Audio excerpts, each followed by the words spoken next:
3 years ago, the murder of one man's family stunned a small Illinois town. Then the surviving husband and father revealed that he had been getting threats. That is far, though, from the end of this murder case. Maureen Maher has a preview of tomorrow's 48 Hours mystery. When Chris Coleman couldn't reach his wife the morning of May 5th, 2009, he called his neighbor, Detective Justin Barlow. The first thing I remember was the smell of spray paint. Barlow, with the Columbia, Illinois Police Department, was horrified by what he found in the house. Just like staring the evilest thing, Satan, right in the face. Manson-style messages scrawled all over the walls in blood-red paint. This crime scene, it wasn't bloody, but that didn't mean it was less gruesome. Upstairs, they found 31-year-old Sherry and the Colemans' two young sons, 11-year-old Garrett and 9-year-old Gavin, all dead in their beds. Chris claimed the murders were connected to his work as head of security for world-renowned televangelist Joyce Meyer. Jesus died to set us free. Reporter Nick Pister. We knew early on that the family had been receiving threats. The threats started as emails, then were hand-delivered to the Colemans' home mailbox. And then the unimaginable came true.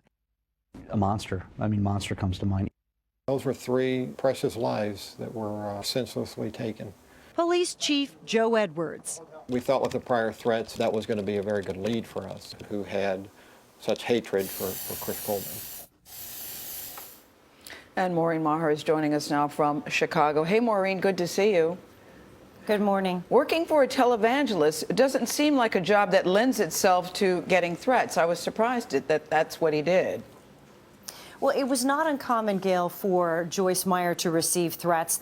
She's a public figure, and public figures in almost any industry are prone to getting some sort of attention, sometimes negative.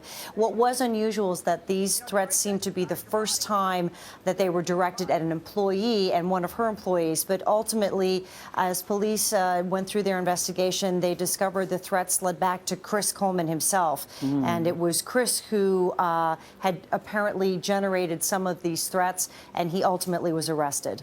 That's suspicious. It is a little bit. 48 Hours also had rare access to the crime scene. I know you've been to other crime scenes, but was there anything in particular? It seemed horrific, the spray painting on the walls. What stood out to you here?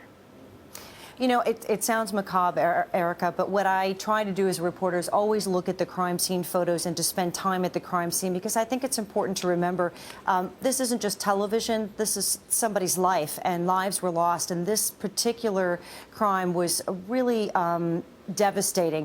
As you heard the detective say, it wasn't bloody, but it was haunting. And for me, it was very haunting to be inside this house, to see where these children had lived, where this family had been, to see the words scrawled on the walls. It was devastating is really the word I can describe, because this was just a nice, I know it's cliche, but a nice all-American family. And to have this devastating crime happen, it really ripped the community apart. And it was haunting to stand in this house. Yeah, and it's so interesting when you talk. I keep looking at the little boys, gorgeous eyes, a gorgeous mother, and I can only imagine what it must have done to that community. Columbia, Illinois, considered a nice, safe suburb. Most people think, listen, this is a great American dream to live here. What did it do to the community? I think it was. People were both angry, but they were terrified in the first couple of weeks until Chris was arrested.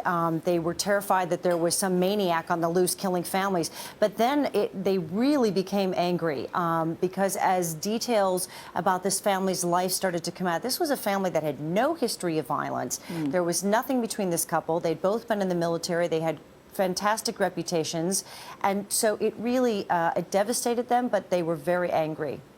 And obviously there is much more to this. Maureen, thanks for being with us this morning.